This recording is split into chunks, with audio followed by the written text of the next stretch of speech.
নমস্কার, welcome to my channel care of life moments. তোমরা সকলেই আমার এক্সটেন্ডেড ফ্যামিলি, আমার পরিবার, তাই এই চ্যানেলটা তোমাদেরও। তাই আজ প্রথমবার তোমাদের সঙ্গে পথ চলা শুরু করলাম।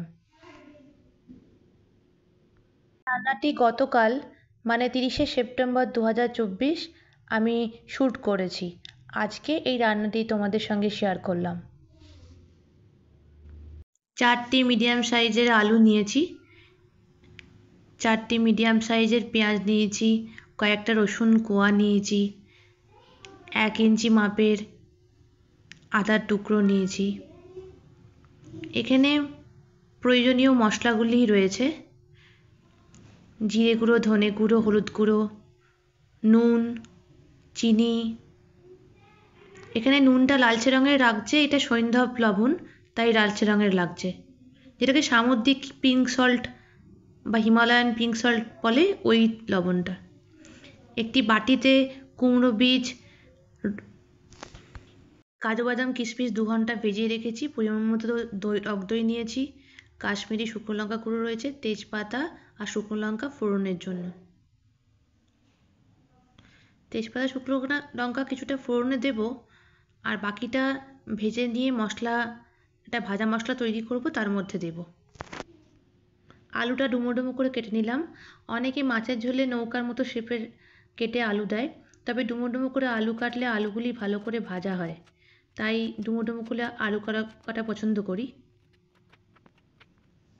পরিমাণ মতো পেঁয়াজগুলো কুচি করে নিলাম, রসুনও কুচি করব, আদাগুলো কুচি করে নিলাম। তেল ফ্লেমে গরম হোক একটুখানি, অল্প একটুখানি হলুদ গুঁড়ো দিয়ে দিলাম, তারপরে ডুমো করে কাটা আলুগুলো ভালো করে ধুয়ে পরিষ্কার করে ভাজতে দিয়ে দিলাম।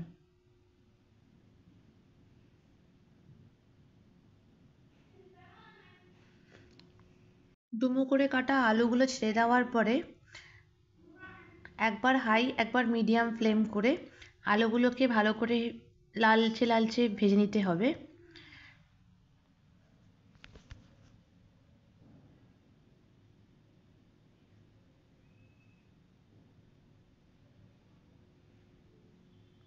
গরম তেলে একটুখানি হলুদ গুঁড়ো দিলে কি হয়, আলুগুলো যখন কেটে ভালো করে জলে ধুয়ে তুমি আলুগুলো ছাড়ছো ভাজার জন্যে, তখন তেল ছিটকাবে না।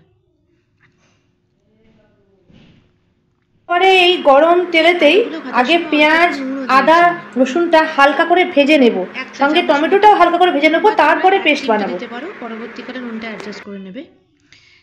এরপর তেলেতে পেঁয়াজ, আদা, রসুন, টমেটো ভালো করে ভেজে নিলাম লালচে করে, আলাদা করে তুলে রেখে দিলাম।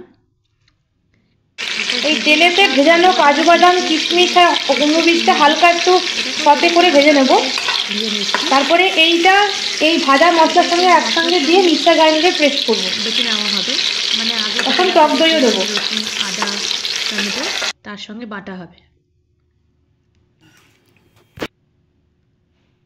এরপরে তেলের মধ্যে তেজপাতা এবং শুকনো লঙ্কা ছেড়ে দিলাম, এটাও বাটা মশলা করা হবে। এরপর ওই তেলেতেই কাঁচা মাছগুলিকে ছেড়ে দিয়ে নিচ্ছি। অনেকে কড়া মাছ ভাজা খাও, অনেকে একটু অল্প ভাজা হবে এরকম মাছটা।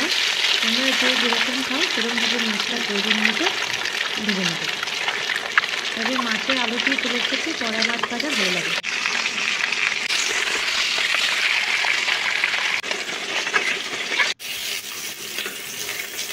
একে একে মাছগুলিকে ভেজে নিয়ে তুলে নিচ্ছি।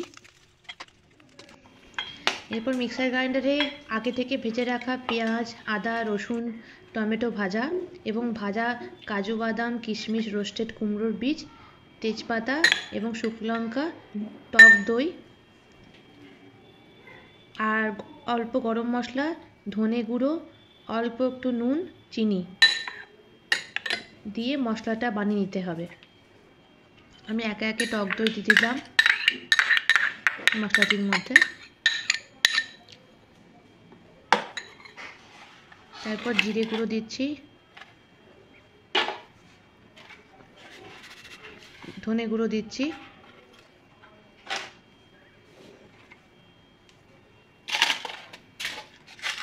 পরিমাণ মতো চিনিটাও দিয়ে দিলাম এবং একটু গরম মশলা দিয়ে দেবো। মশলা বাটা হয়ে গিয়েছে, এবার সমস্ত রেডি। এবার ওই তেলেতেই 5 ফোড়ন ছেড়ে দিলাম।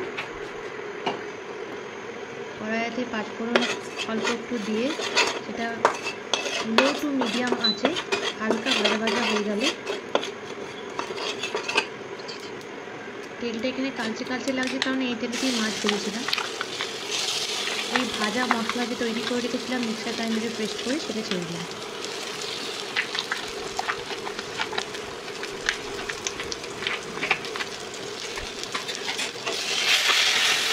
এই মশলাটা ভালো করে তেলে কষাতে হবে যতক্ষণ না মশলা থেকে তেল ছাড়বে। যত ভালো করে মশলাটা কষাবে তবে খেয়াল রাখবে যেন আঁচটা লো টু মিডিয়াম ফ্লেমে থাকে, খুব হাই ফ্লেমে যেন উঠে যাবে না, তার কারণ মশলা ধরে যেতে পারে, তখন রান্নার স্বাদ আর ভালো লাগবে না।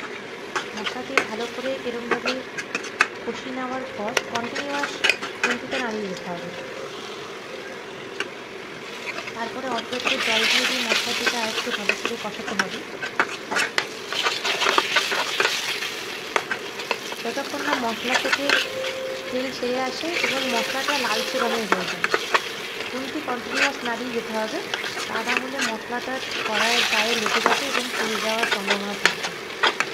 সেক্ষেত্রে ফ্লেম লো টু মিডিয়াম থাকবে, মানে কখনো লো ফ্লেম করবে কখনো মিডিয়াম ফ্লেম করবে, কিন্তু কখনোই হাই ফ্লেম করবে না। মশলা ভালো করে ভাজা হয়ে গেছে, তেল ছেড়ে দিয়েছে, তার মধ্যে আগে থেকে ভেজে নেওয়া ধনে করে কাটা আলুগুলো ছড়লাম এবং অল্প একটু জল দিলাম মশলাটি দিয়ে আলুগুলি কষাবো বলে।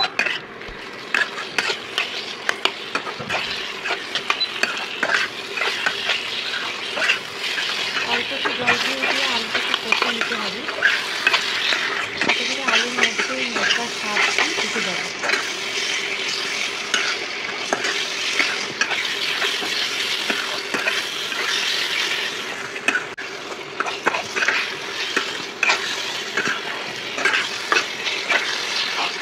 যখন আলুটি মশলার ভিতরে কষাচ্ছি আমরা এই 2 চামচ মতো জল দিচ্ছি।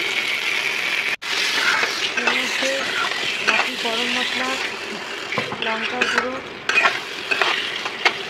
জিরে গুঁড়ো একসঙ্গে মিশিয়ে দিয়ে দিলাম অল্প একটু।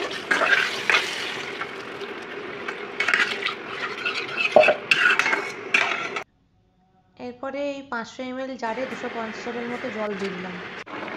এই ঢাকা দিয়ে আলুটিকে সেদ্ধ করার জন্য কষাবো।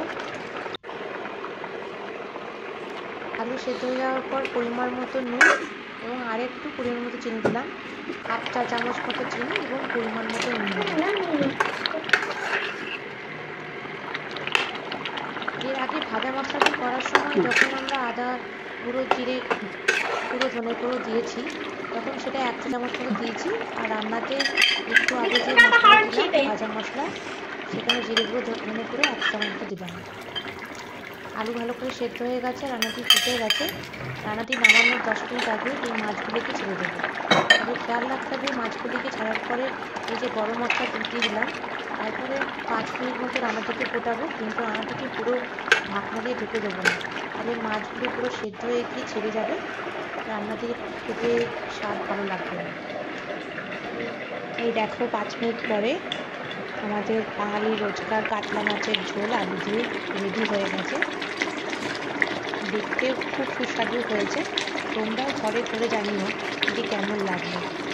আজকে আমার প্রথম ভিডিও দিলাম, আমি ভয়েস ওভারে প্রথম করেছি, হয়তো কিছু কথা ভুলে গেছি বা জড়িয়ে গেছে, তার জন্য তোমরা মার্জনা করে দিও, আর বানানো গেলে হলেও মার্জনা করে দিও।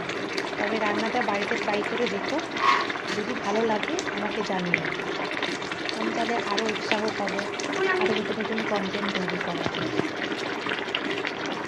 কেমন লাগছে, সুস্বাদু হয়েছে কিনা বলো। অল্প একটু ভাত দিয়ে বাঙালি রোজকার এই কাতলা মাছের ঝোল আলু দিয়ে খেলে পেট শান্তি মনও শান্তি। কি বলো তোমরা? তোমরা কে কে মাছে ভাতে বাঙালি, মাছ খেতে ভালোবাসো আমার মতো জানিও। নমস্কার, তোমরা সবাই ভালো